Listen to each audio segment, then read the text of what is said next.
Lo que Europa le debe a España. Se suele afirmar que la idea de la construcción europea occidental nace cuando Carlomagno logra que la Iglesia unitaria se impusiera sobre las territoriales, distinción que se fortalecería con las cruzadas. Pero esta tesis franco-germana olvida que fueron los países del sur de Europa como Grecia, Italia, España y Portugal los que crearon el entramado político, moral y filosófico sobre el que luego se construiría Europa y los que permitieron que fuera esta, y no otras regiones competidoras, la que predominara por tierra y mar. Destaca el significativo desprecio hacia la decisiva contribución de España a la construcción de Europa, así como el olvido de que fueron otros los que se opusieron a la Universitas Cristiana del emperador Carlos I. Para el historiador Felipe Fernández Armesto es en 1492 cuando nace la modernidad. Esa fecha mantiene viva a una Europa que corría serios riesgos de desaparecer o acabar siendo conquistada por otras fuerzas más pujantes.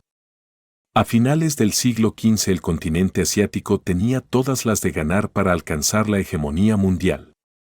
Europa era un lugar despreciado, atrasado e ignorado y el Imperio Romano de Oriente había sido conquistado por el otomano en 1453 mientras la India, el Islam, China y el resto de Asia Oriental la superaban en riquezas, arte e inventiva. ¿Y qué hubiera ocurrido con el cristianismo? Habría quedado como una religión minoritaria y casi intrascendente frente al Islam o las religiones orientales, un pequeño ejemplo de lo mucho que también le debe Roma al Imperio Español. Solo a partir de 1492 puede hablarse con propiedad de un solo mundo y una sola especie humana. Dicho acontecimiento solo será superado cuando otros pioneros encuentren vida inteligente en un planeta hasta ahora ignoto. Pero no es lo único relevante que Europa debe a España. Fue San Isidoro de Sevilla el que elaboró una de las primeras recopilaciones del saber occidental como sus etimologías, más utilizadas fuera de las fronteras españolas. Y fue Alfonso X el Sabio, el que se ocupó de que Europa recuperara el saber griego perdido a partir de recopilaciones árabes. Fueron estos textos en latín los que estudiarían el resto de europeos. ¿Y qué habría pasado si la dominación árabe hubiera continuado más allá de los Pirineos o si Lepanto se hubiera perdido? Todo esto debía ser olvidado para crear la ficción de una Europa construida sin España. De manera significativa sorprende el proceso de cancelación del siglo XVI hispano donde la Escuela de Salamanca encabeza una red de universidades que moderniza el pensamiento occidental.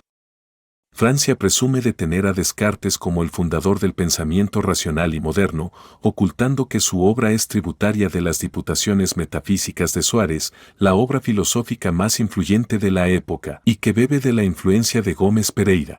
Algo semejante pasaría con Spinoza, de origen sefardita, que debía mucho igualmente a Francisco de Suárez como él mismo admitió. A Inglaterra se le concede contar con Francis Bacon como el fundador del pensamiento empírico científico, ignorando que le había precedido García de Céspedes con su regimiento de navegación en parecido sentido. Debía ignorarse que fue un tal Domingo de Soto quien influyó en Galileo y Newton y debía minusvalorarse que la concepción de Vittoria del totus orbis o el orbe todo deriva el soporte teórico de lo que luego será el derecho internacional, las declaraciones de derechos humanos o la propia ONU.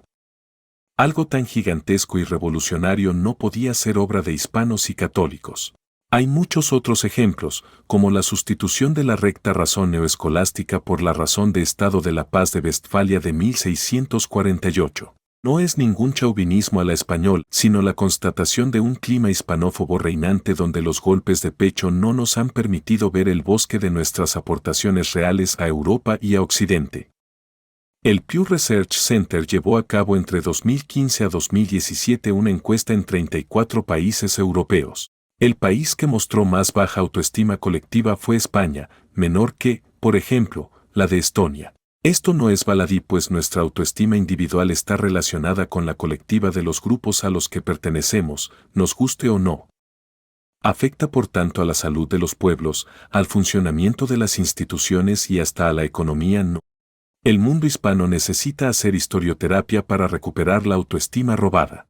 Si Francia o Inglaterra hubieran descubierto América en 1492, ¿habrían permitido que el Sacro Imperio Germánico sobreviviera como marca de prestigio o lo habrían sustituido por el Sacro Imperio Franco o Británico? Artículo escrito por Alberto Gil Ibáñez, autor del libro El Sacro Imperio Romano Hispánico.